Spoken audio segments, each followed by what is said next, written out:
seesaw.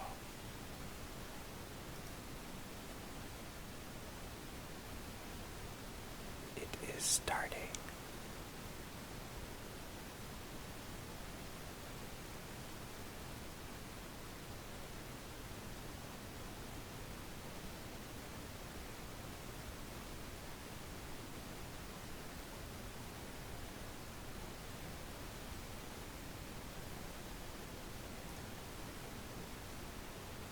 MiniWarGamer Dave here from MiniWarGaming.com.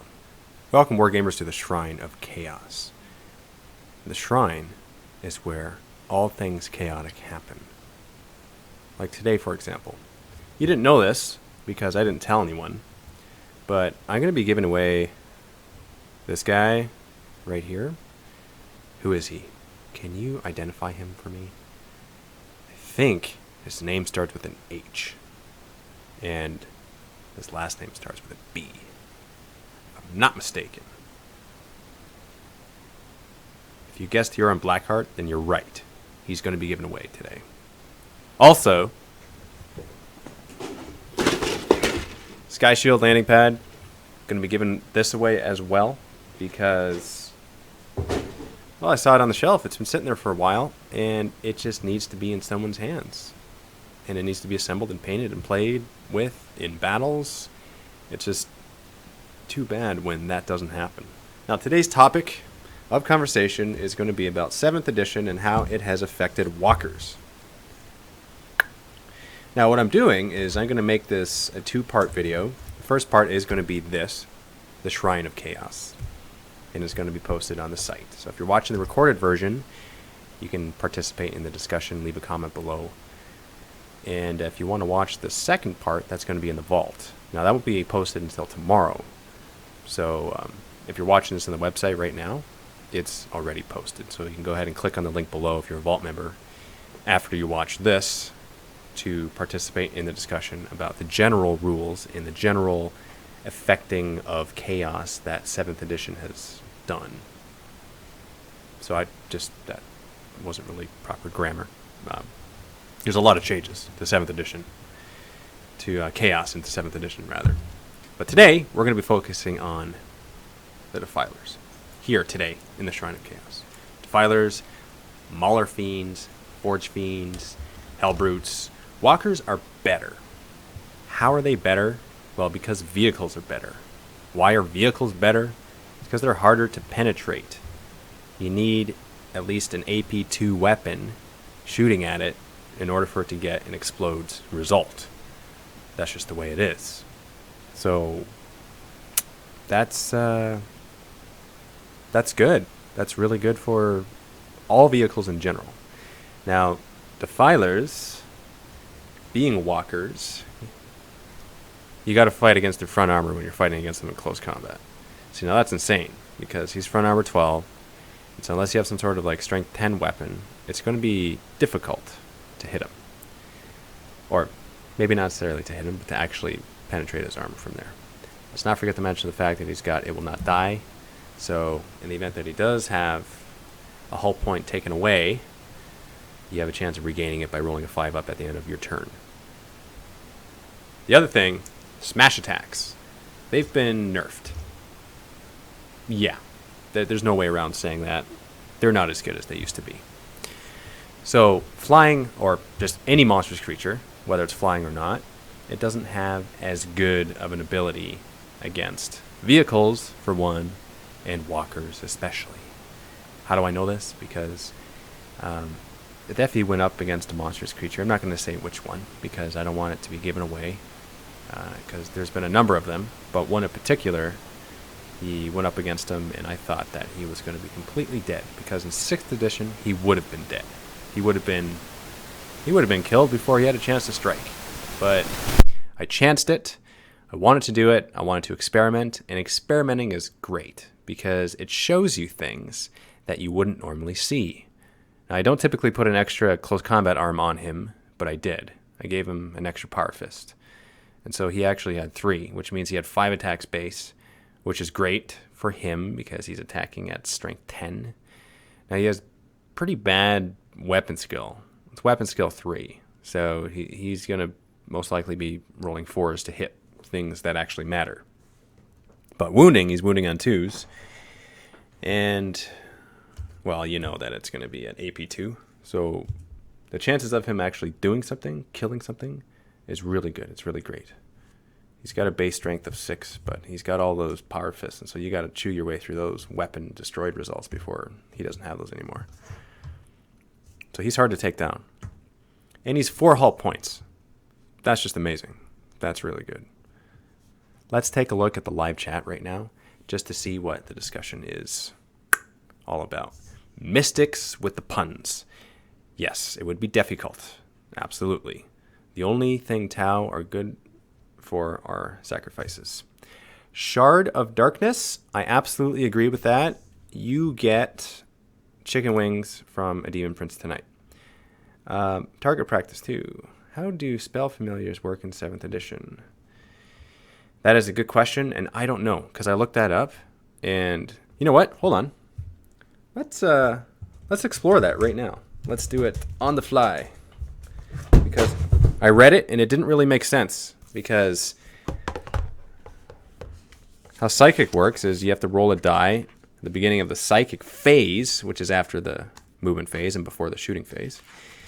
And that D6 determines how many warp charges you get, in addition to the amount of warp charge points you currently have on the table. So if you have a Psychic Mastery Level 3 Psyker on the board, and you roll a D6 and you get a 6, you have 9 warp charge points that you can expend that Psychic phase.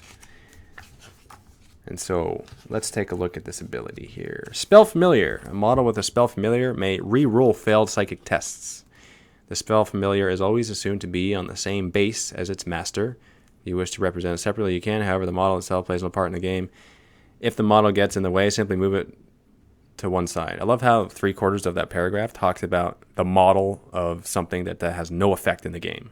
But at the beginning, where it says you can re-roll failed Psychic tests, that's interesting, because does that mean if... Oh yeah, the other thing I need to mention about Psychic tests now is that you need to get a 4-up in order for those dice to count as warp charges. So if you rolled 5 dice and you got 3 4s, and you have a warp charge 3 Psychic ability, then that warp charge goes off. If you don't have at least 3 4s, then it doesn't go off. That's how it works. That's if the deny the witch rolls are not made. And how that works is the opposing player, they get the amount of dice that you rolled at the beginning to determine the warp charge points, in addition to your warp charges that are on the table.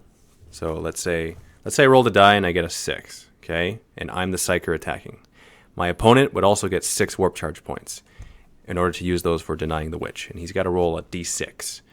He's got to roll a 6 on a d6 to deny the witch for it to be successful. Kind of like in the old edition. Only has more chances of doing it. If it's like a blessing, something against myself, then that's all he could ever roll. If it's a malediction or like a witchfire where it's against his unit, then there's other modifiers that he could possibly use to increase his deny the witch roll, such as being part of a brotherhood of sorcerers or psychers special rule that gives you +1. Adamantium Will gives you +1, and there's another one that gives you +1. Can't quite remember it right now. Oh, that's if, yeah, I remember now. If you have a mastery level that's higher than the Psyker attacking you, you get another +1. So that means you could possibly, let's say you had all of those, which I don't think you can, because Brotherhood of Psychers doesn't typically have like a high level. That actually means you only have Psychic Mastery level 1. But let's say you had 2 of them, then you would need a 4-up deny the witch roll. So that's how that works. Anyway, going back to the point of this spell familiar, how does that work? Well, I would assume, since there's nothing in the FAQ in Chaos Space Marines that addresses this, I can only assume what that means is if you roll your warp charge dice and you don't get enough 4+, then you can just simply re-roll it. What else could that possibly mean? That's what I would assume that would mean. Because it's a failed psychic test. You're doing a psychic test, and that's the only way it can be relevant. There's no FAQ that says otherwise. Not that I'm aware of. I'm going to read the chat to see if anyone has any differing opinions. Let's see here. How would Karn's Deny the Witch work? Well, how I would use Karn's Deny the Witch, basically in the book here, in the codex, it says that he auto passes on 2+. He has 2+ Deny the Witch rolls. So if you target him, then any dice that he uses to deny the witch would work on a 2+. That's what I would do, because that's the wording. Is that broken? Well, we're talking about Karn here, who has like the blessing of the blood god. Like he just, psychic stuff doesn't work around him. So that only makes sense. That makes sense fluff-wise, and it makes sense game-wise. He shouldn't be attacked by psychic abilities. Now, you can't fully negate it, but you can certainly do a lot to stop it. So that's my interpretation of it. If you have a differing opinion, please do let me know. If you're on the live chat right now, let me give me your opinion about that. And if you're watching the recorded video, leave a comment. Let me know your thoughts on it. If you have any solid references, please do cite them, whether they're in erratas or FAQs or whatever, because this is all new to us, and we are still learning, and we all got to learn together. I've been bringing the rulebook home. I say that, it's actually the tablet. Bringing the tablet home every night and reading it a little bit. And so I do that after the kids go to sleep so that I can just familiarize myself with these things, because my goal in 7th edition is to know it a lot better than I knew 6th edition, because 6th edition, it was like barely scraping by with the rules, because for a long time I had like one game a month, and so every game I played I was rusty. So that was just frustrating, because I would get the same rules wrong over and over again. And that's what happens when you play once a month, or sometimes not even once a month. You play like once every 6 weeks. And so how are you expected to be really sharp and polished with the rules if you're just playing once a month? You know, it just doesn't work. But now that I'm playing more often, a few times a week, it's much better. And I have to say that I am enjoying 7th edition so much. Like, it's not perfect, but it's a lot more enjoyable than 6th edition. And I like 6th edition. I like Warhammer 40k in general, but 7th edition especially is good. If 6th edition was 60% good, 7th edition is 80% good. That's what I would say. All right, so let's see. Let's read some stuff here. Just wondering, Forge Fiend or Mauler Fiend?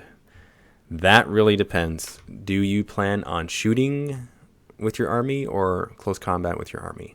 Right now, I would say close combat. Mauler Fiend, do that with your walkers if you're choosing between one of the two, because that's just fun. They're tougher now. They're tougher to take down. They got a 5-up invuln save, so cover, who cares about cover, right? You have an automatic save if you're shot at. And your armor is decent. It's not the best, obviously, but you can withstand shots if you run up, because the amount of guns that are needed to take you out is they're going to be focus firing on you. And if they're doing that, then they're not shooting at something else in your army. So, and if you do end up getting in close combat with a Mauler Fiend, it's fun for yourself to watch your opponent's face as he dies slowly. Because that's what happens. You get stuck in combat with a walker, like you're stuck. Unless you're a big guy, and then you're just dead, because they are much better now. Let's see. Dave, why do you never use Chaos Terminators? Funny you should say that, because I just got off of eBay some Terminators. I got these, I forget who I got them from, but these are Black Legion, just regular Chaos Space Marine Terminators. And the reason why I got these guys is because of the narrative campaigns. I want to get a nice, eclectic collection of Chaos Space Marines. I want to have different options and different war gears, and because it makes the narrative campaigns more interesting when you bring things that you don't typically bring, that aren't the most competitive. Because if you think about it, you think of the fluff behind these guys, they would be there. Of course they would. They need to be included, because it adds so much more to the character. Because just think about it. Think if you started out as an initiate, and then you became a Chaos Space Marine, and then you earned your Terminator armor, and then you were killed in battle, and you were stuffed into a dreadnought. Like that's just a cool story. Like that would be really neat if that happened in a narrative campaign, and I wouldn't be able to do that if I didn't have these models. By the way, have you guys seen the first part of the Primogenitor's Promise that's posted now? I actually, at 4:45 this morning, I posted it because I was up with my baby boy, and I thought, you know what, I'm just going to post it because I can't wait. I can't wait to see the response because I'm so excited about this narrative campaign. It's the most fun that I've had playing games of Warhammer 40k ever. It's the most fun I've ever had. I'm not going to lie. It is ridiculous. I cannot go back to regular gaming. Regular gaming isn't enough to satiate the need for telling a good story. I love it so much. So if you haven't had a chance to watch that, definitely take a look at it. And if you're a Vault member, then you get to see all of it because it's double the amount of battle reports if you're a Vault member, because you see part 2 as well as part 1. You see all the missions if you're a Vault member. So thank you for your support for that. And take a look at it. And what I tried was putting a little bit more polish into the storytime videos because I wanted to try a different style. That's what I wanted to do. It's a story, right?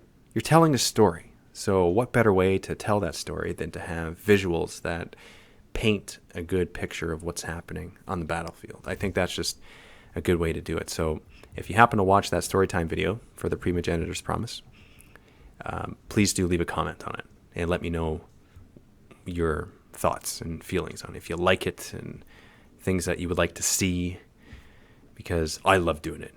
It's my favorite. That's my favorite type of video to make, is a story type of video or a short film type of video.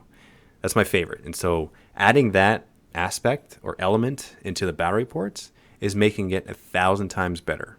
It's making me enjoy it so much more.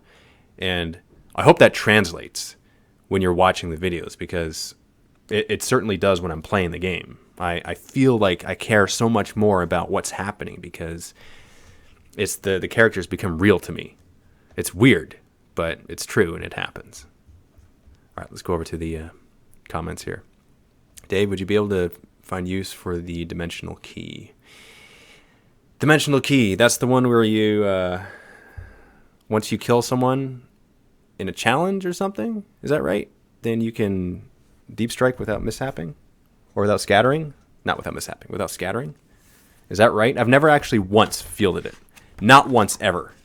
But for narrative purposes, I think that would be really cool. So let's take a look exactly what that is. The ancient key is carved from the thigh bone of a demon prince. When thrust into the heart of a dying warrior, it unlocks the barriers between worlds. A howling gale of chaos blows, disorienting any nearby mortals not pledged to the dark gods. Worse still, the key guides those nearing the battlefield through the warp. That is an awesome narrative. That'd be really cool. When the bearer kills any enemy model in the fight subphase, he may immediately unlock the key's power. From this point on, all enemy models that start any phase within 12 inches of the key's bearer treat all terrain as both difficult and dangerous during that phase. Furthermore, any friendly units from this codex that arrive by deep strike after the key's power has been locked do not scatter. Okay, so you don't scatter, and if you're an enemy model within 12 inches, then you treat your terrain as difficult and dangerous during that phase. So that means during that assault phase? Because that's the only time it would happen, right? Because you have to be in the assault phase in order to cause an unsaved wound. So I'm not really sure how good that is. From this point on, all enemy models during that. So I guess that means if you see, I don't even know if pile-in moves would work, because the general feeling is you take a lot of dangerous terrain tests now, like no matter what. And like any movement, any excuse for moving any time, if you are susceptible to dangerous terrain tests, then you're going to be taking it. So maybe that includes pile-in moves. I don't know. I can't say for sure. I haven't looked it up, but the dimensional key is a really neat narrative. And I think that would be something cool to add into a battle report because it just makes it that much richer. Thank you, whoever that was, for leaving that comment. I'm looking all over the place in codexes and in data slates, in altars of war, and there's like 1,000 ideas for campaigns and story ideas and missions. It's amazing. Even just going through the history, like the millennia 40, whatever, millennia 38, whatever. I'm going through the rule book even, and it has a little blurb of the main thing that happens during that millennia, or during that millennium, and it's so amazing because it gives an entire idea for an entire campaign. Speaking of campaigns, for those of you who know Cody Rue, he's coming up very soon, in like 10 days or so, and it's going to be 10 days? Is that right? Or am I off? Is my math off? It's either in 10 days or in 17 days or something like that. It's soon. I think it's 10 days. But I think you'll tell me because I think you're in the chat.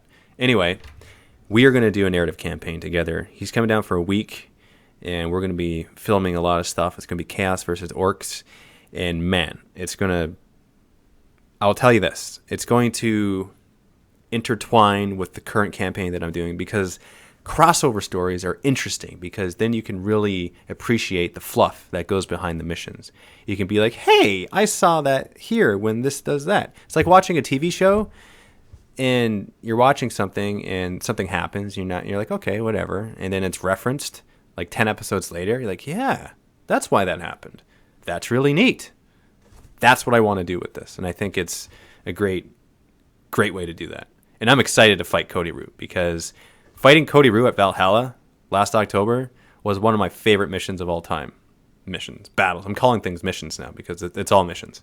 That was one of my favorite battles because this guy he brings the banter, he brings the beautifully painted armies, and he brings the spirit of wargaming. He brings everything. Like, it's awesome. Like, he's a good player to fight against because he's just fun. And I have a funny feeling with him that it doesn't matter if he wins or loses. It only matters how much he kills. So that's how I feel too. It's like looking in a mirror when I'm fighting him. Only when I'm fighting him though. That's the only time that makes sense. All right, let's look at some more of the comments here. You're welcome, Dave.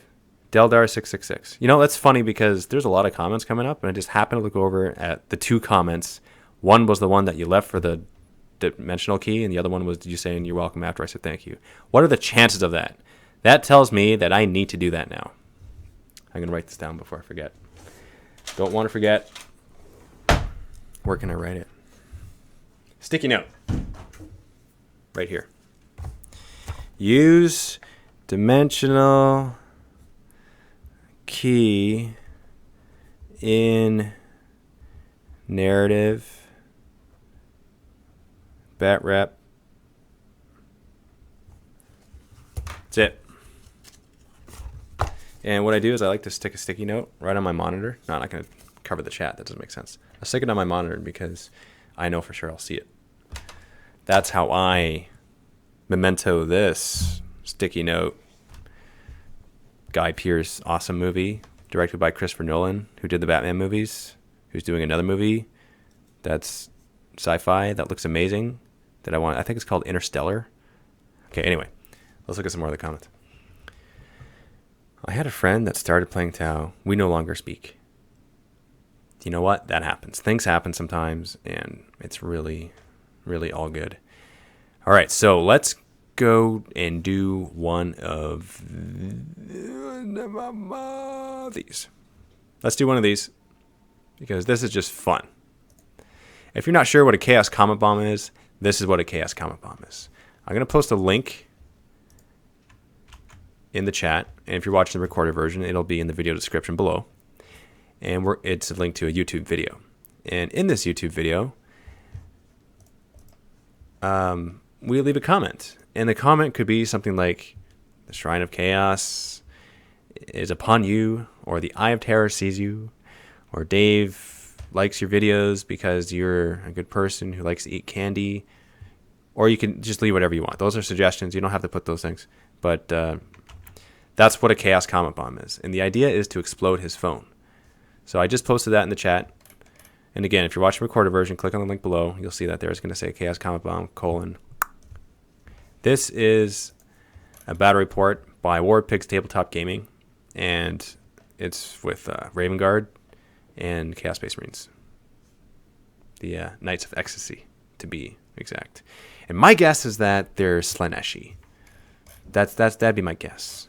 The purple and pink models might have something to do with it, but I've become really partial to Slaanesh because Slaanesh is good. I like it. I like the higher initiative, and I like the abilities. I like the feel no pain. I like the fleet. They're good. They're really, really good, which is ironic because when you think close combat, you think Khorne, right? Or even Nurgle. You think Nurgle because you're like, you know, you got your blight grenades and you got your toughness and you got your poison attacks. I mean, that's great, close combat. No one ever thinks Slaanesh first when they think close combat. They think Khorne first. But ironically, Khorne isn't the best anymore.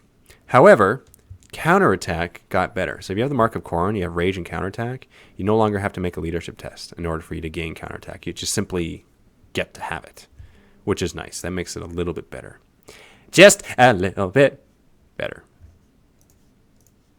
Okay. I'm going to look at the comments on this video because I want to see the updates. It's fun to see the updated comments. Come on. Here we go. All comments. It's loading. Where are they? Did I post the right video? I posted the right video, right? What? Oh, here we go. Okay. Give you guys a couple minutes to do that. Because it's fun to drop stuff. It's fun to drop a Chaos Comet Bomb on somebody when they have really no idea. They're not expecting it whatsoever. And the goal is to explode his phone, because if he's got his like comments updating on his phone, and it's just going to go like, and it's going to make his keyboards just like pop out of a screen. If he's got a touch phone, like an iPhone, it's going to make his screen crack. If he's in the shower and his phone rings, it's going to like break the sink. That is like going way too in the weird direction. I don't know why that's happening. But anyway. But Typhus plus Huron equals infiltrate zombie wall. Then add Noise Marine squads in the back along with Deafy and a few Havocs. And a Drake or two makes Dave a happy? Thamir? That sounds like a very good idea. In fact, could you email me that list? Because I would like to just... I like all things chaos. I think that'd be really good to try it out. I would like to test it. Absolutely. All right, let's see what else we got here. Would be epic with Drago and demons. Orky hugs for the hug beasts. Cody Roo. Ouch, your armor's too spiky. Should do a Chaos Tau Allies campaign. Chaos Tau Allies campaign. All right, who said that? Cole for the Emperor. Okay, Cole. Dropping suggestions like that is going to make stuff happen in the wrong direction. In your direction. At nighttime from a demon prince. So if you really want that to happen, then just keep on saying the type of things that you're saying, because, you know, Chaos and Tau, they don't be mixing really well. Like, not well at all. Let's talk about Hellbrutes.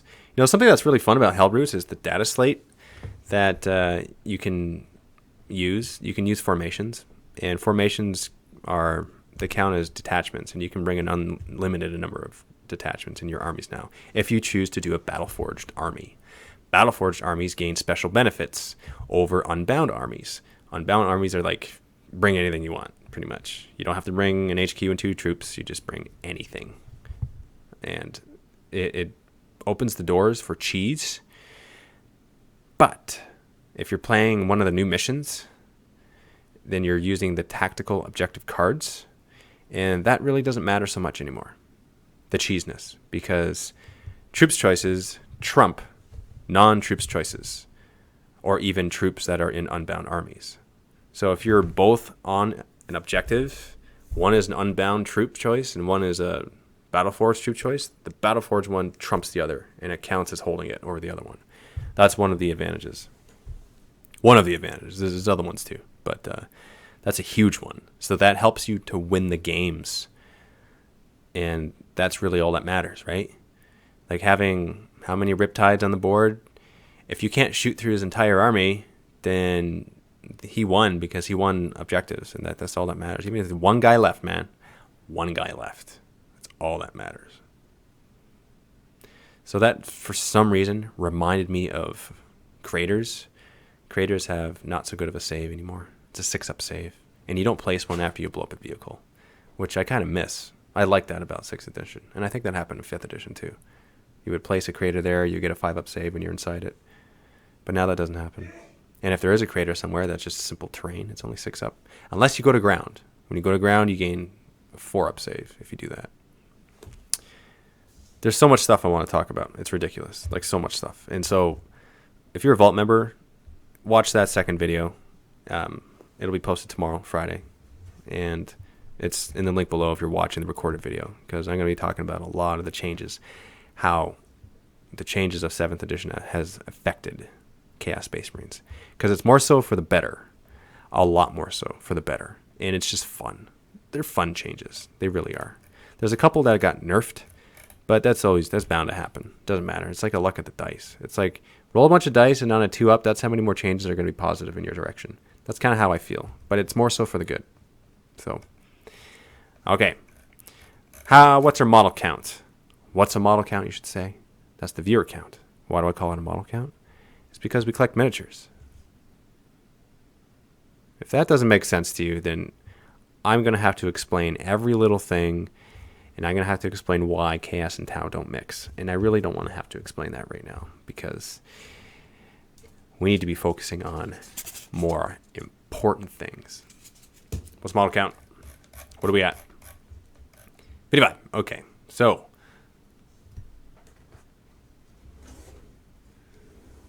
this is how this is going to work. There's a new thing that I did with Drewski yesterday. He came into the office and he helped me set up this giveaway. This giveaway plug. It's installed in Google Chrome and it's on Twitch. And basically, in order to be entered into a draw here, right now on Twitch, is for you to just simply leave a comment in the chat. When you leave a comment in the chat, your name is entered into this little plugin. What does this plugin look like? I'm going to pick up this thing and I'm going to show you. Okay. I have to hold it here for a sec because it's going to update. Oh, yeah, that is not good. Nope. Why would I even think that's a good idea? Why would I even think that's a good idea? That's not even funny. Okay, hold on. Here you go.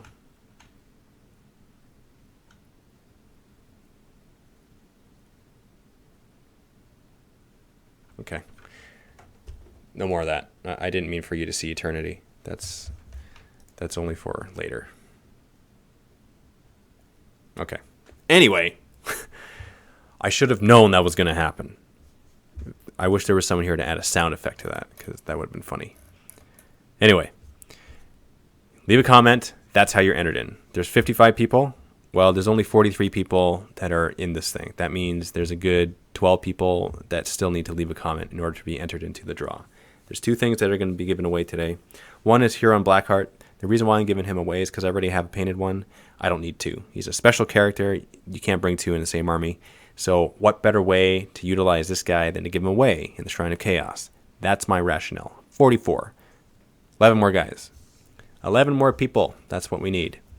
Unless there's like multiple people on multiple computers watching the show today, there's got to be more people who haven't commented on.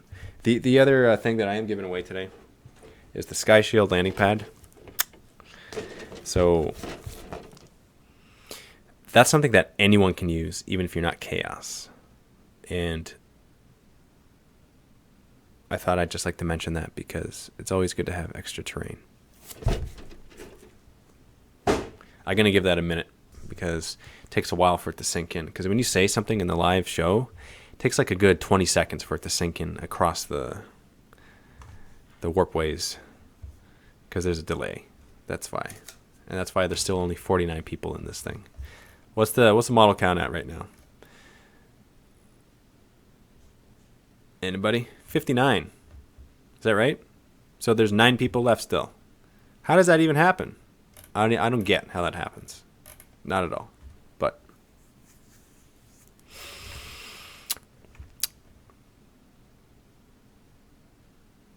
okay, I'm going to do it a little bit later, so you guys have to stick around to the end, okay? For just a few more minutes. Because let's talk about Hellbrutes. You know, I was onto something there, and I got totally distracted. Hellbrutes with their formations. In the Hellbrutes data slate, there's a number of different formations. That's why I'm getting a bunch of new Hellbrutes. Right now, I have 3 painted Hellbrutes. And they're the Dark Vengeance ones, so they have the Multi-Melta and the Power Fist. Now, what I want to get are magnetized Chaos Dreadnoughts. Like actual weapons that are better and that can do a bunch of stuff. Because one of the formations in the army is, or with the Hellbrutes is, what's it called? You can have cultists with you, and they give you a 3-up cover save. And you make the cultists fearless. See, that's just cool. I love that sort of stuff. Now I remember what I was saying. I was saying that you can bring a formation and it counts as a detachment. Then I went to the battle for it, then unbound, and I got into the whole discussion. But anyway, you can do that. You can bring a formation, and you can include it in a Battleforged army. And it's awesome. And I want to do that. And I want to actually do it with the proper models, too. Because I have the cultists. Man, do I have the cultists. I have, like, I don't know, 260 or something like that, cultists right now. And I'm actually getting more, believe it or not. I'm getting 60 plague zombies painted because you need to have plague zombies that look like plague zombies. Right now I've just been proxying my cultists to look like plague zombies, and that's not good. That cannot happen. You got to have the actual plague zombies. And the best plague zombies to get are the mantic ones because they look like zombies. And they're really cool. You know, unless this is, I'm completely blinded by something that has been released that I knew nothing about, Games Workshop should release a plague zombie. You know how there's a cultist box? They should come out with plague zombies. Because think of how many people would want plague zombies. Like a good amount of people. You just got to create the box of 5. Maybe, no. You got to create a box of 10. That's what they got to do.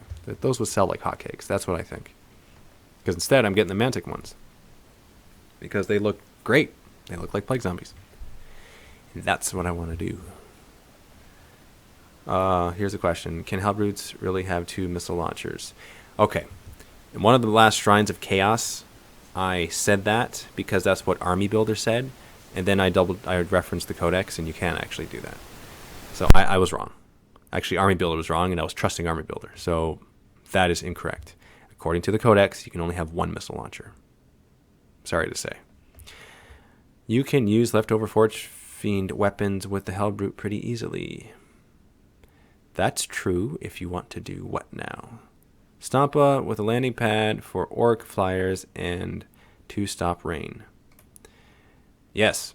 Converted new few Dark Vengeance brutes up to carry different weapons just so I can use a few formations. It's a really cool data slate. Maybe you try out Close Combat Noise Marines. Close Combat Noise Marines. Well, I know that Noise Marines are good. They would have to have the icon of excess, though, to give them feel no pain. I've been fielding regular Chaos Space Marines with the Marcus Slaanesh with the icon of excess to give them feel no pain, just because they're initiative 5 and they have feel no pain, and they're regular Chaos Space Marines. And I've made them. I've gone between close combat and not close combat. Before, I was of the opinion that if I had the choice to bring regular Chaos Space Marines or their like patron god counterpart, so like in this case Noise Marines, I would always choose the Noise Marines. But I've come to learn that there's different uses for these things. First off, the regular Chaos Space Marines are cheaper. They're not as expensive, and they are functional. Like they're your Ultramarines of the Chaos Space Marine armies, but they're still good. They're not fearless though. That's the one thing. That's the one thing that makes them not so good. but they're still fun to bring. They really are. Dark Apostles, before this narrative campaign, it's been a long time since I brought a Dark Apostle. But the ability for units to use his leadership and his ability that he gives them the hatred and fearless, essentially. He gives those two things. It makes that unit that much more viable, especially when it's a bunch of cultists. Because if they have fearless, because he's got the zealot rule, right? Now in zealot, it doesn't say that he gives the unit fearless. It just says that he makes them pass their morale tests and things like that. So that's why I just say fearless, because it's essentially the same thing. It's not exactly the same thing, but it's close enough, and it helps me remember it. So it makes it that much more viable. So 20 cultists with a Dark Apostle, that's not bad. It's not too bad anymore. I think that Dark Apostles, or I think that cultists should be brought with either Typhus or that other guy that can make them zombies, or with a Dark Apostle, because I think that's pretty cool. Obviously, they're still good on their own just because they're so cheap, and they have a lot of shots, man. Like, cultists have a lot of shots. They also have a lot of close combat attacks if you kit them out that way. Cultists are great. I love bringing cultists. I love how cheap they are. Chaos Space Marines can have horde armies. It's awesome. I love it. Let's give away here on Blackheart now. Okay, I'm going to go back here to this giveaway screen. And I'm going to roll the dice here. So we have 55 people. How many people are in the live show? Let me know now. What's a model count? By the way, when you do see your name, I'm going to ask you to give your information to Mystics. He is the moderator wielding the Sword of Justice in this live show, and he needs to collect your mailing address so that I can ship out your winnings to you. 66, and there's 57 people on here. So basically, you guys need to leave a comment. I got it. Okay, this is my theory. You've just arrived. You just entered the show. So that's why you didn't get it when I said before that you need to leave a comment in order to be entered into this draw. Because that's how this plugin works. Leave a comment, auto entered. It's pretty sweet, actually. It's really easy. 57 people. Hold on. What's 57? Is the model count 57? If that's true, then this thing is actually 57. And that means it's time to do a draw. So why don't we start with Huron Blackheart. Do you want this guy? Let me know if you want him. If you would like this guy, say aye or say yes. Because if there's even one person out there who doesn't want it, there's a chance that you might win it. If you don't want it and you win it, that's a waste. I only want to give this away to people that want it. In fact, if you win this and you don't want it, tell me in the comments. Tell me in the chat so that I can redraw it and give it to someone who wants it. Does that make sense? It just works out better that way. Okay, here we go. Are you ready? 5, 4, 3, 2. I did it. Zot B2. So that's ZOTB2. Congratulations. Here on Blackheart is yours if you want it. So please do leave a comment. You said aye. Okay, so since you said aye, I see your comment right there. I know this is for you. So information, send it off to Mystics, and you shall get this. Soon. Very soon. I'm going to do another one now. Going to do the Sky Shield landing pad. This is something that everyone can want or use or whatever. It's a good thing. I'm going to redraw. Watch this. Day 6. So DAISZX. Day 6. Congratulations. Let's see. Are you there? Let's see if you are. You got to have your comment there. I got to know that you want this thing. If there is... You know, the good thing about this is that it basically makes it so it's relevant. Because if you're not there, then it's not going to include you in the draw. My words are going to come back to bite me here because you're not responding.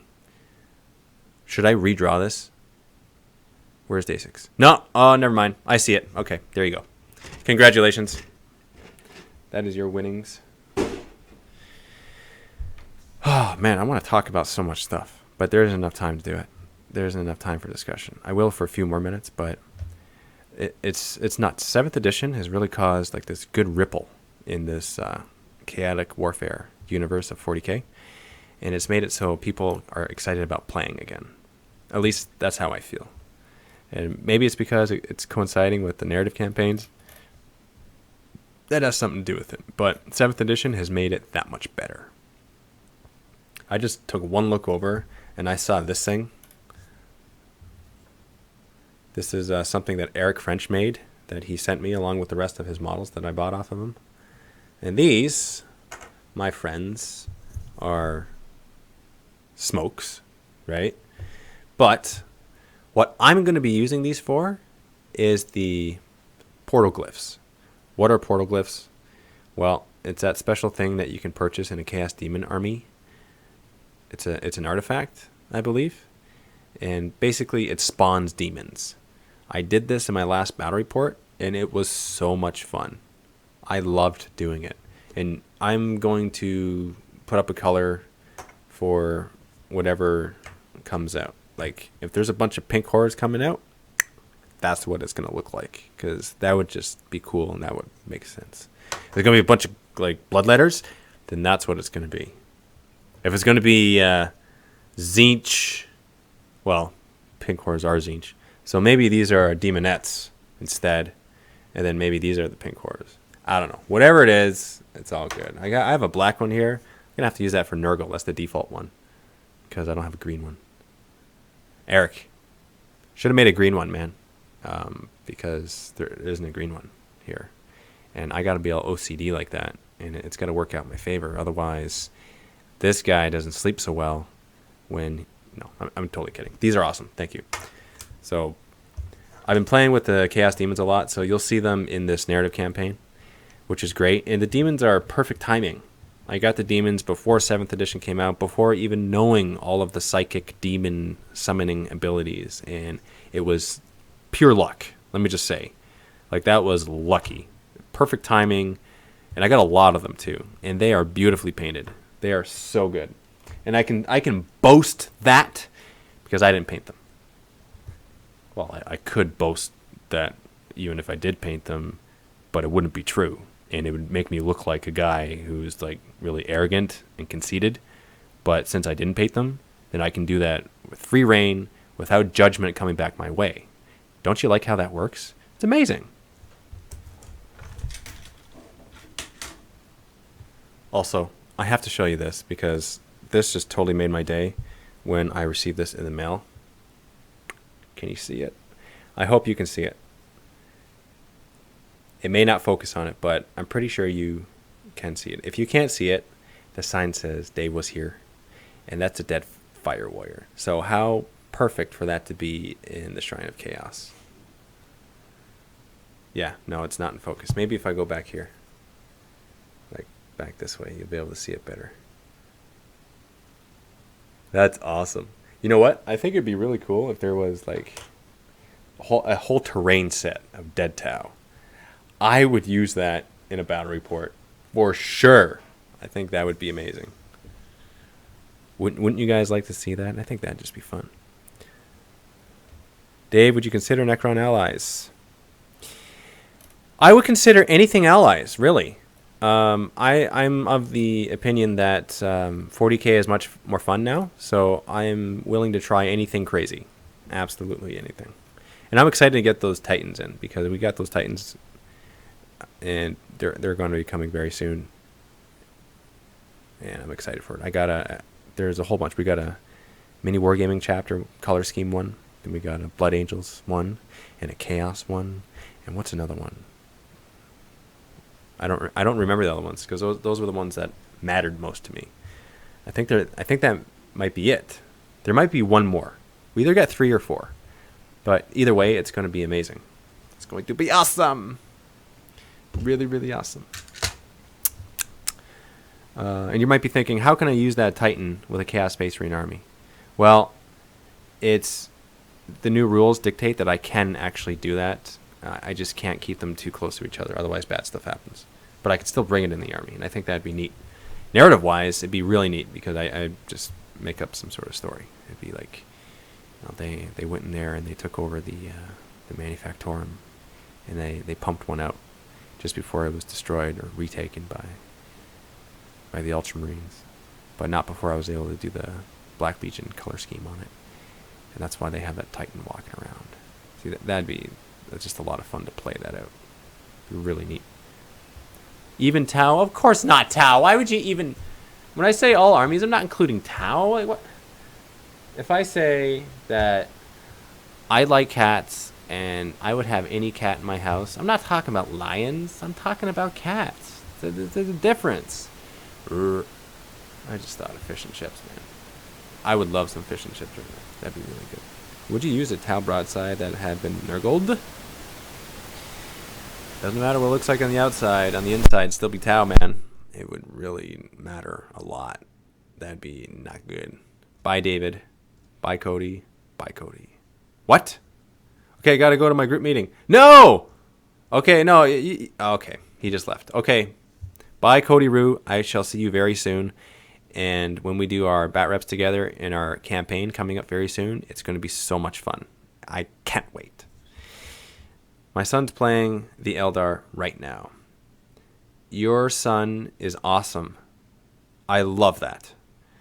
And playing against the Eldar is tricky because they have Eldar trickery. And they really do have Eldar trickery. I'm learning this more and more by fighting against Steve. This narrative campaign, Chaos versus Eldar, Primogenitor's Promise, has really taught me that the Eldar truly have trickery that they hide, and that comes out, and that just like slaps you. It is funny to see Steve's face as he's destroying Chaos because of the trickery. Cow are the one disease not even Nurgle can love. Reporting from battle 10 feet away. Dang. Eldar Knight taken out by Tau. Ew. Yeah, no good.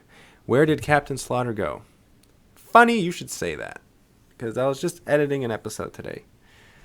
Oh yeah, by the way, someone left a message.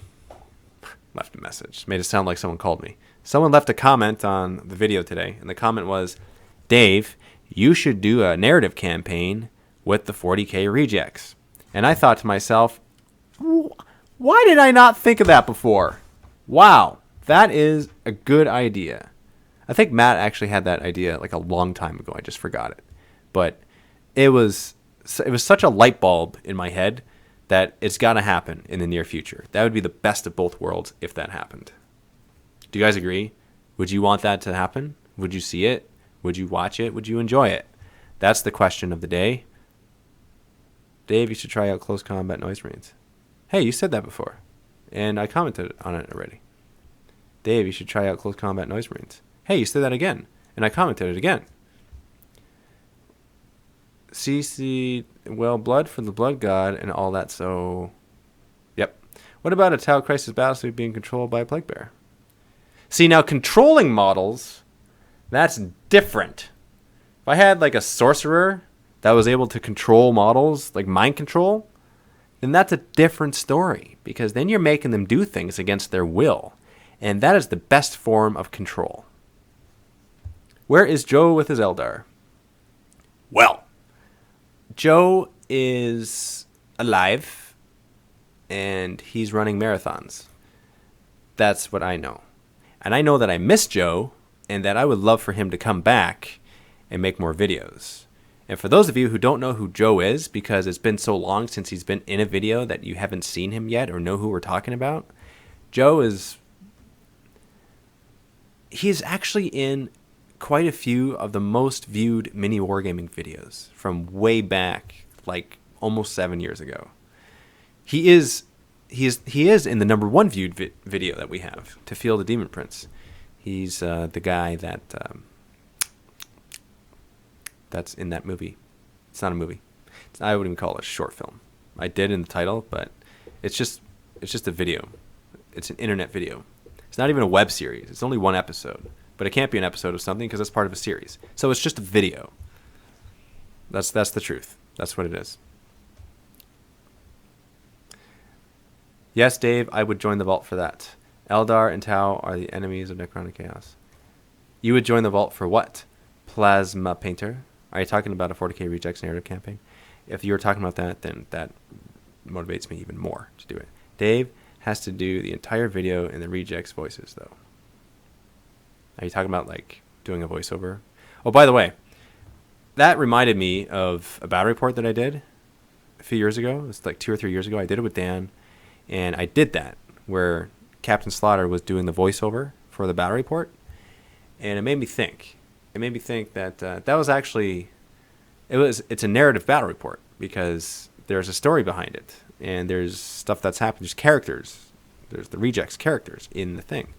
So if you have seen it and know what I'm talking about and want to watch it again, then check out that video because that's something that's along the lines of what I would be doing. I wouldn't be doing the voiceover for the entire... I wouldn't be commentating on the entire game because that took a lot to do that. It was nuts. It's possible, but it's a matter of time. It'd be better to play it and have them in the game, actually in the game, than them commentating on the game. Yeah, Helldrakes got nerfed according to everyone in the store. Okay, I gotta say something about that. And once I say something about that, it's all I'm gonna say about that. Helldrakes got nerfed. They did. It's true. How did they get nerfed? Well, their Baleflamer no longer shoots 360 from their base. It shoots out of their mouth 45 degrees. So that kind of sucks. And people are thinking, that doesn't suck. Helldrakes are really powerful, and it was cheese to bring them. Well, there's a lot of things that can take out Helldrakes. So, and you should know that those enemies are out there. And if you come ill-prepared, you don't deserve to be fighting in the 41st millennium. I don't know where all that came from. It sounded really spiteful and hate-filled, but it really wasn't. I'm just making stuff up. But in all truthfulness, they did get nerfed. Because Vector Strike, also changed. Did it change for the better or worse? It changed more so for the worse, but it's not as bad as people think. Let's see, what are the changes here? I actually made a list of the changes, just because I had a feeling that we'd be talking about it today. So, this is Vector Strike before, okay? It says that any unit that it flies over in the movement phase, you get to choose one of those units, and at the end of the movement phase, you roll a D3 plus 1, and that's how many AP3 hits at unmodified strength. That's how many hits you get at your unmodified strength. So if you're a monstrous creature that's flying, you probably have like strength 6 or something. That's what it was. For the Helldrake, it was strength 7, because it specified that in the meteoric descent rule. Let's see what else. In the shooting phase, it counts as having shot one weapon. That doesn't really matter so much for Helldrakes because they only have one weapon. It ignores cover. So those Vector Strike attacks, they ignore cover. Now, what it does is it's a single hit. Instead of rolling D3 plus 1, it's one single hit. If it's a ground unit. If it's a flying monstrous creature or another flyer that's up in the air, that's not hovering, then you get D3. And only D3, not D3 plus 1. The other thing is, it's now an AP2 hit. It's not an AP3 hit. So that got a little better, but the fact that you have so few attacks now, that doesn't make up for the fact that it's AP2. Heck, even if it was AP1, it wouldn't make up for the fact that you only get one attack now. That's against, like, ground units. Which, to be honest, that's what I used all the time. Now, not infantry so much. It was the vehicles that I liked to Vector Strike with the Helldrake, because it's strength 7, and you're doing it against side armor, you have a good chance of penetrating the armor. So that's why I did it. And now, in this edition, since it's AP2, then you have a chance of exploding it, but you only get one attack. Once again, just one attack. So it's not as good. So the 45-degree shooting coming from the mouth and only one attack in the Vector Strike, those are big enough nerfs that they aren't as competitive as they used to be. And so you're going to see less Helldrakes. You're not going to see them eliminated completely because a lot of people have Helldrakes. You'll still see them, and they're not as scary. They are still scary, don't get me wrong, because you get one hit with that Bale Flamer, and you'll know how scary it is. It is devastating, okay? So, but it's not as devastating as it used to be because you got to really be more tacticful when you're using it. Okay, let's check out some more of these comments here. Dave Static on the mic. Is it gone? All right. So wait, I just bought and built 2 and plan on Godzilla reference 3-headed conversion, and we're not going to support Helldrakes. Joking, by the way.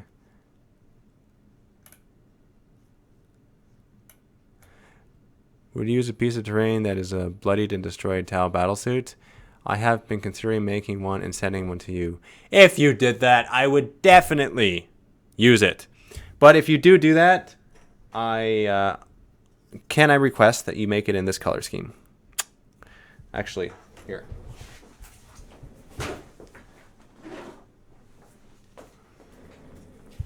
It's the same color scheme as this one, isn't it?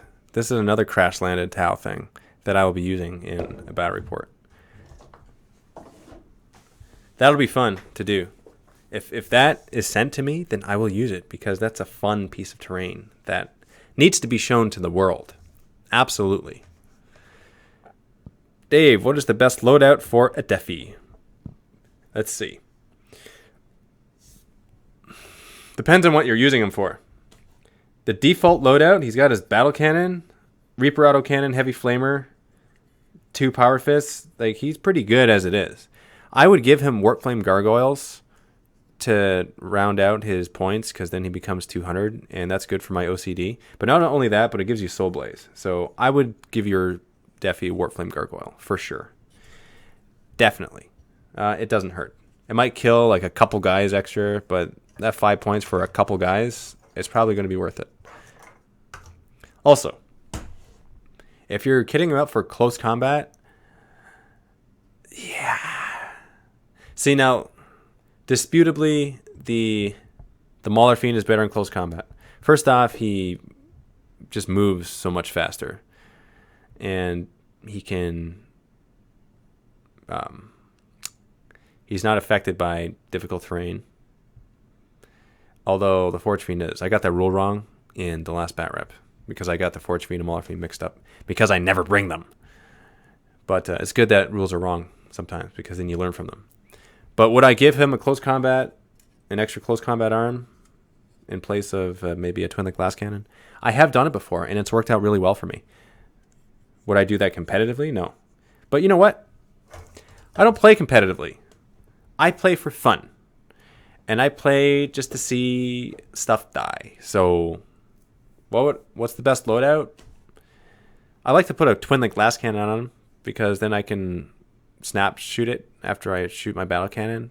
And since it's twin linked, you have a better chance of getting that 6 and possibly doing more damage to whatever you just shot at. So that's kind of expensive-ish, but it's an extra last cannon that's twin linked. And in the event that you don't have any good targets with your battle cannon, you can shoot a twin linked glass cannon at something. So that's what I like to do. You have 4 Helldrakes. Fabian, you have 4 Helldrakes? Dude, like, I have 4 Helldrakes. It would be a nut sauce battle if we had 8 Helldrakes and they were like circling a Titan like a bunch of crows. Wouldn't that be nuts? I would love that. I would love to see a battle like that. Oh, yes. That'd be nice. Do you know what colors you are current dead Tau terrain? Hold on. Do you know what colors are in your current dead Tau terrain? What colors? Well, let me see. If you're talking about the Games Workshop colors, I don't know. I couldn't tell you. It's like the regular Tau color scheme, though, that comes on the box. The yellow. Anything yellow Tau color scheme will work. Mixed in with, like, wear and tear, obviously. Or some, like, blackened stuff, if you're going to make it a crash of some sort. That's what I suggest. Haha. Cones of shame. I like that. What are we talking about here? Even with the nerf, AP3 Torrent Flame is nuts. AP3 Torrent Flamer is nuts. You're right. And I really like it. And that's what I said before. I said that even though it's nerfed, it's still devastating when it hits stuff. So the weapon itself has not changed. Are you talking about Night Titans or real Titans? I'm talking about a real Titan. You got to go all the way, man. If there's going to be 8 Helldrakes, you got to do that. Although Night Titans, they would still be fun. What was the last model you painted yourself, Dave? How dare you ask me that? Of course it was Defi, 6 years ago. And no, that's a joke. Because I've painted like 100 cultists since. What is the last model? I can't remember. What is the last model I painted by myself? Was it those 100 cultists? That was too long. It was like 2 years ago. There's no way it's been that long. There's no way. I'm trying to think here. I can't actually remember. There's too many models. I should actually take a number. I should do an inventory of how many models I have. In fact, that should be a video where I'm just simply showing off each and every model that I have, because it would be an insane video, man. Like, that would be nuts. Absolutely nuts, because I don't even know. Like, obviously, I don't have the biggest collection in existence. I know I don't, because people have huge collections. But comparatively speaking, I know that it's a big army. I know that the majority of players don't have that much, which it would make sense. Being a previous owner of a gaming store, having access to all the miniatures, like, it would make sense that my army's big, right? I want a Warlord Titan. Well, it's good to want things. I want a Warlord Titan too. Sorry, that's turn 1, Eldar 4, Tau 1, Evil Laugh. Oh, okay, good. Yeah. Dave, the last ones I know you worked on was your Nurgle Bikers. You're right, the Nurgle Bikers. If it wasn't for Sketh, I would have no memory of my painting stuff. I would watch. You would watch what? What are we talking about? Hold on. And don't start with the modeling for advantage garbage, please. Oh, yeah. That's not good. I'm going to model a Drake with the head between the legs, between the belly. I love you, man. I love when stuff like that happens. Put the head coming out of the back. What's your favorite Chaos character other than Defi? What is my favorite Chaos character other than Defi? That's a good question. What do I like? There's so much stuff that I like, man. Would it be cultists? I like Chosen and Havocs and Demon Princes. Is it a Demon Prince? It might be a Demon Prince. And Demon Princes of Nurgle are awesome now. Why? Because when you're a Demon of Nurgle, you have Shrouded. Why is that important? Because being a flyer, you can jink. What does that mean? Well, jink has changed for the better, because you declare that you're jinking when someone targets you with a shooting attack. And before any rolls are made, that's when you say you're jinking. And you get a 4-up cover save. Not a 5-up, a 4-up. That's a big deal. So with Shrouded, you +2 to that, you have a 2-up cover save while you are in the air. See, that's just really awesome. That's really good now. That's scary, in fact. Like, really, really scary. Also, like, what are those? What are these guys here?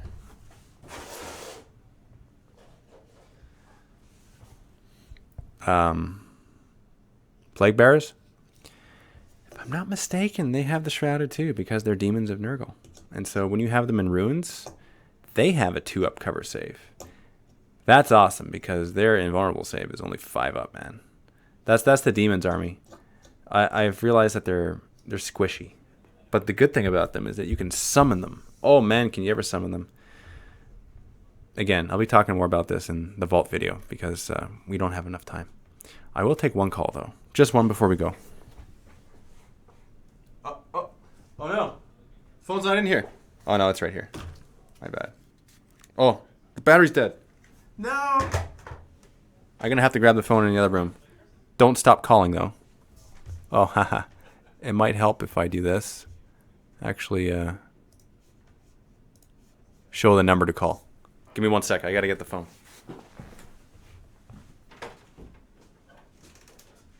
I'm not done.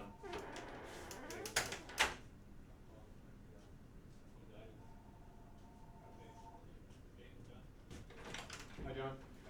Hi.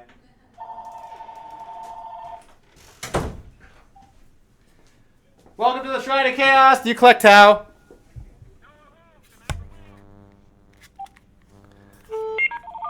You were not on speakerphone, so only I was able to hear you. Aw, okay. Who this? Say that again? Who is this?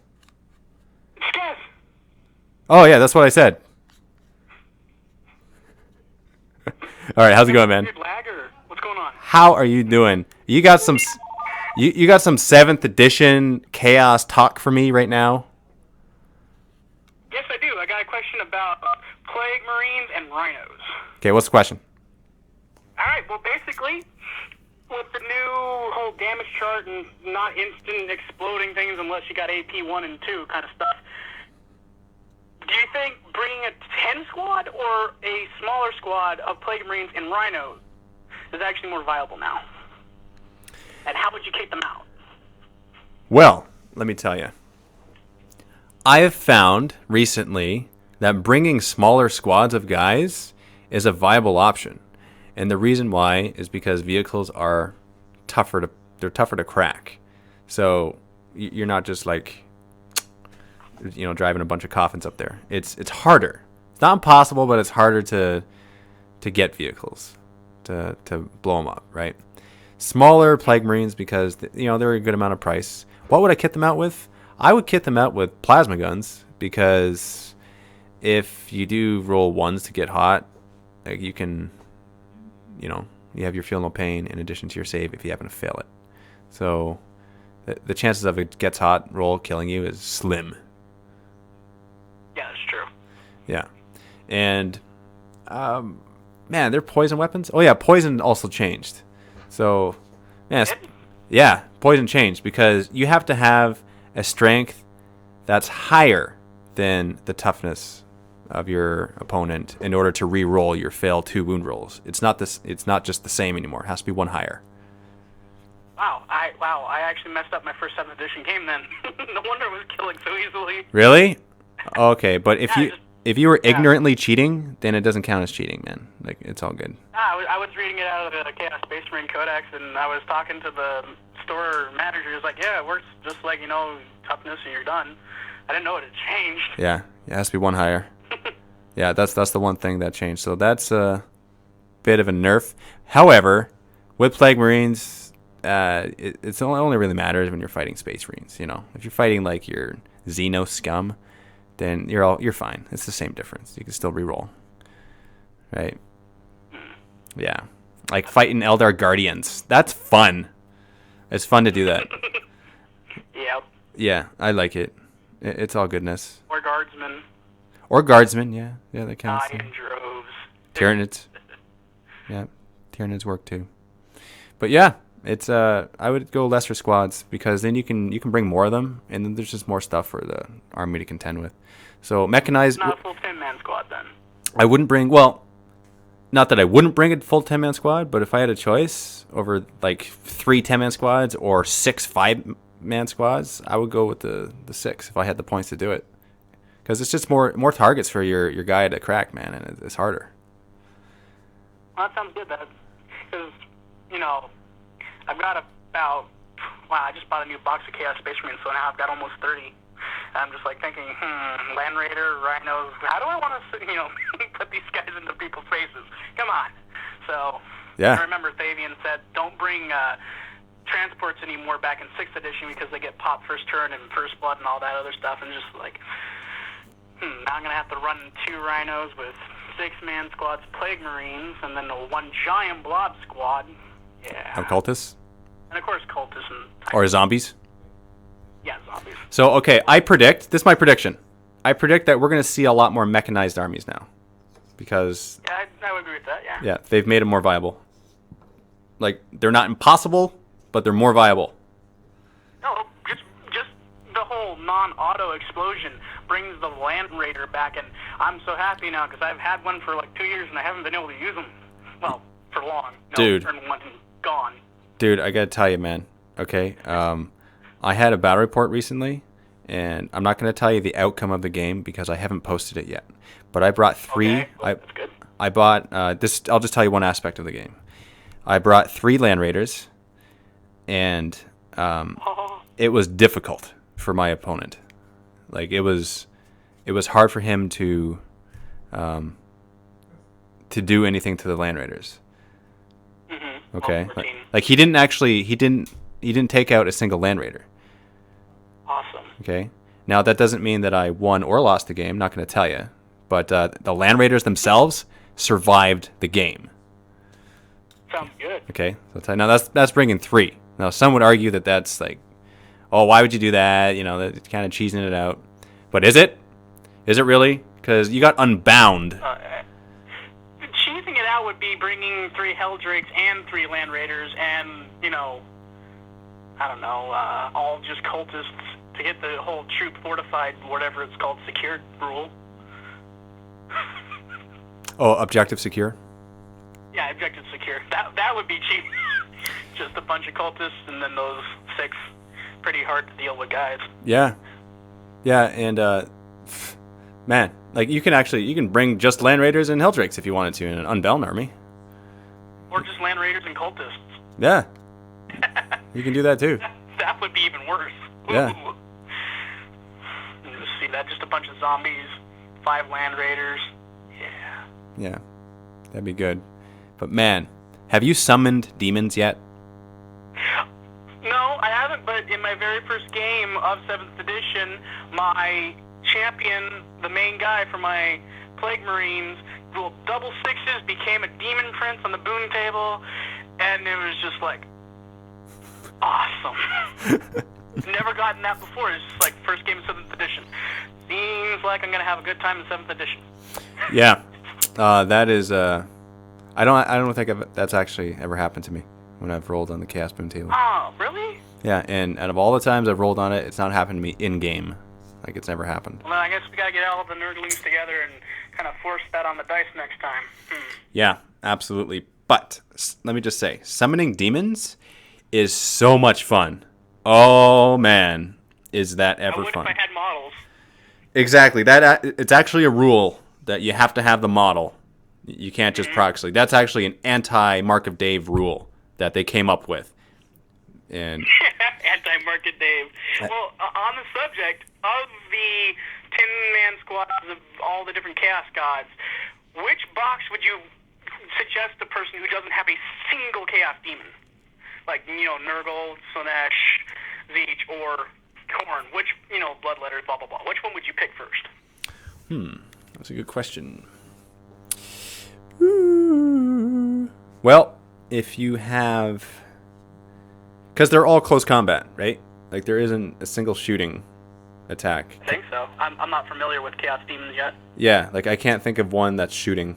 That's like out of the ones that you just said. Out of the ones that you just said, right? But if I had to choose, I think I would choose either Plague Bearers or Bloodletters. Plague Bearers because they have Shrouded, so if they come on the board, you put them in terrain, right, and they get +2 to their cover save, which is great because they only have a 5-up invuln. Or and if it's night fighting, wow, that's a 2+ cover save. No, night fighting is only stealth now. It only gives you stealth. Oh, it's only stealth. Ouch. Okay. Yeah. The other one is Bloodletters because Bloodletters are AP3 weapons, and that's kind of scary. Like it is. Loyalist Marines will run. Yeah. And so, but the thing that I found with Bloodletters is that they're either really good or they really suck because their initiative isn't the highest, and so a lot of times they're second to attack, right? And they don't survive a volley of attacks because they only have 5-up invuln saves, right? And they have 1 attack each, 2 on the charge, and so if you attack them, you're pretty much gonna like take them out. You know, that's just my take on it. But the times that I have actually attacked with them, if you're attacking like Xenos or like Guardsmen or whatever, I would use them because they're. Yeah. But if that's the case, it's almost a waste of the AP3 weapons because then, you know, you're attacking stuff that doesn't have AP, that an armor value of 3, or an armor save of 3, at that point, right? So it's hard. Demonettes, they have fleet, so they're better for close combat because they can, you know, get there better. It's sad. I mean, the Bloodletters should be the best in close combat. That doesn't make sense. They're good still. Like, they have AP3 weapons. They're good still, and they're still demons. No, I know. I'm just like saying they should have that. They really should be better. I think they should be good as well. That's what I didn't like about 6th edition with the whole shoot T armies be good, and because I bought a box of Khorne Berserkers at the beginning of the new codex, and it's just like, great. You probably didn't use them. Really well. You probably haven't used them much. I haven't gotten to use them once because I looked at the shooting and I'm just like, they're gonna die. Yeah. I'd rather wait until something changes. Yep. Like a supplement or something. Like, give them something. But hopefully with the changes, yeah. I was gonna say something else. What was I gonna say? Yeah, you know what? It would actually make sense if Khorne Berserkers had fleet, at least, because they're all about the close combat, getting into close combat, right? And that's what fleet does. Yeah. So. And the Bloodletters should get it because, like, in the Space Marine PC Xbox game, the Bloodletters, like, teleport as they move toward you. So they should, like, be able to teleport through stuff and get moved through cover with that. You know what I would like to see? This probably won't happen, but it would make sense, like, fluff-wise. If, with Bloodletters, when you're attacking with them, since they're demons, they force a fear test on your opponent, right? If they had some sort of modifier, like you have -2 or -3 to your fear test Leadership. when you roll for leadership, right? Yeah. Because they're just that much more scary, then the chances of them actually failing their fear test is better, right? But that would be cool, yeah. even still though, if that fear test goes off and they're attacking you at, like, they're hitting you on 5s, that's still not enough to make up for the. It's hit or miss with them. Nurgle Lord 76, Berserkers need deep strike. Yeah. They do. Well, don't demons already get deep strike? Demons, yeah, they have to. Change. Yeah, that's right. They have to deep strike when they're summoned. They come on using deep strike. Yeah. So they have it. Well, there you go, Nurgle Lord. I have a question for you. Yes. In your game where your opponent rolled the apotheosis and became a demon prince, that wasn't before the game, was it? No. That was actually, like, at the very end of the game. I had killed a lot of his stuff, and I had challenged it was Imperial Guard, and I had challenged the commander, the little big guy of the group, with my champion, and he killed him without any problem, and then rolled on the Chaos Moon table, became a demon prince. Okay. Unfortunately, I didn't have the model, so we kind of said that he flew away saying, I'm done, guys. I'm transformed. I'm done. Yeah. Okay, well, that makes sense, and that's good, because for some reason I thought you said at the beginning of the game, which would be illegal. No. Somebody else in the comments said that, and then, of course, Davian was like, you can't really do that. But no, this was at the very end of the game, which I'm sure it was the first turn. We would have probably said, wait a minute, because I was looking at the table, so. Yeah. Okay, thank you very much for calling into the Shrine of Chaos. You're always welcome in. So one last question. You didn't get my package today. Did not get it. It'll probably get it tomorrow. Yeah, you'll probably get it tomorrow. That's sad. I was hoping it would be on the Shrine today, but, well, 2 weeks. 2 weeks. So for those of us, maybe we'll do a special one. For those of us who are not sure what Sketh is talking about, he has the cube. He had the cube. There you go. Because it's in the warp right now, and it's going to arrive into the Shrine of Chaos very soon, and we're going to see exactly what he's done with it. So what happens when I get this cube? Well, I'm going to examine it, and I'm going to send it back out into the warp, and someone else will get it. And they will put their mark on it. Not that kind of mark. The chaotic mark. that's Well, what's I going to also get happen. to sign something, so everyone will be on there one day. Yeah, I think that'd be really cool. And you're also getting jalapeno chips, so that's awesome. All right. So, yeah, jalapeno chips. You just said that, didn't you? Yeah, I want some now, man. Like, why do you do that to people? No, I know. When I bought them, I'm like, okay, I'm gonna buy like 2 bags for myself. What's the model count at? I don't know. I would say 42, but that's just me joking again. Are you saying that without looking at the number, or you just looked at the number? Oh, it's actually 41, so I'm only one wrong. It was actually 42 when you said that, and then I just dropped one. Wow. That is nuts. On my side, I should play a game right now at a tournament and win something. I bet I would win instantly. I think there's like a psychic discipline called divination that you would be really good at. Alrighty then. Okay, brother. Gotta let you go. Alright, talk to you later, Dave. All right. That was fun. We are going to have a lot of fun in the months to come because we're just going to go ahead and like go nuts with this stuff. It's awesomeness. I can't wait. I just really can't wait, guys. Are you excited? I'm excited. It's good. Thank you very much for joining me today in the Shrine of Chaos. For all the comments that you have left. If you're watching the recorded video, please leave a comment. Join into the discussion. If you're a Vault member, click on the link below and watch the discussion video. It's just going to be changes that 7th edition has made and how it's affected Chaos Space Marines. That's all we're doing. It's basically a continuation of this whole discussion, only it won't be live. It's going to be just kind of back and forth. I made a whole bunch of notes here, and I want to discuss them because it's important. It affects our lives, so it's got to be said. So thank you very much again for joining, participating, and I'll see you in the next Shrine of Chaos.